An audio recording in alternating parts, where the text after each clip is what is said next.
I want to give a talk on this book because it's where I started. No, I want to give a talk on this book because it's one of the first books that got me started on my fitness journey. It has a lot of good content regarding alternate day dieting, which is a type of intermittent fasting. It's good because there's talks about things such as SIRT genes, which stands for silence information regulators, which play a role in preventing cell damage from free radicals. Free radicals are like oxygen when it gets the opportunity to mess with certain molecules in your body, and it's why you see people wanting to have antioxidants in their diet. It's a good way to prevent fat storage as well. It affects your metabolism to where fat is freed into the bloodstream and used as energy. So that's one of the things it talks about. Another thing is mentioned is a study in Johns Hopkins and Cornell University, not only in this book, but in a book called Warrior Diet and another book I have called Brainmaker.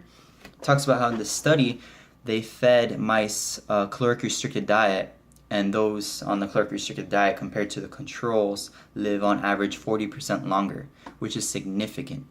When I started intermittent fasting, I was at 171 pounds at 24% body fat, and after 3 months I dropped to 153 at 12% body fat. What you typically see is a lot of people lose weight pretty fast, but there's a lot of research behind it that shows it's healthy, intermittent fasting. This author from this book claims he lost 35 pounds in 11 weeks, which is also pretty fast. And I've heard results from other people as well.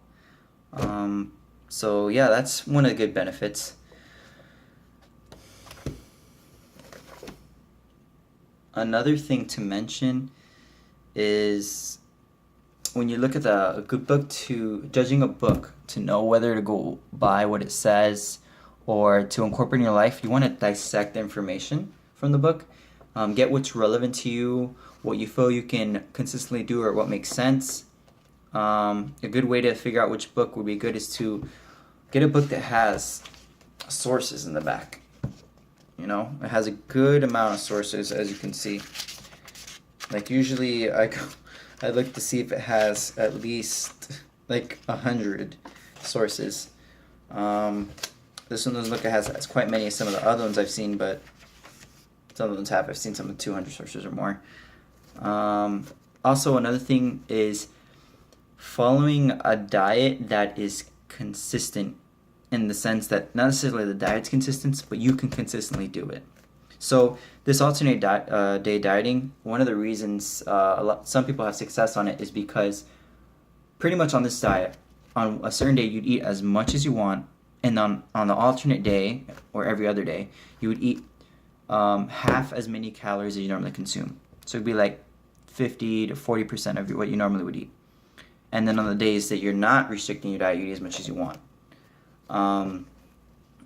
This is a sustainable diet because you're not, what some people say, they like to eat or they feel they're starving themselves, but you're only doing it every other day, which it sounds a lot when you put it that way, but it's pretty much, if you're having a day you're not eating as much, a day you're eating a lot, a day you're not eating, a day you're eating a lot, it's a lot better than some diets where people go on end for weeks trying to eat stuff that they have no interest eating or can't consistently do.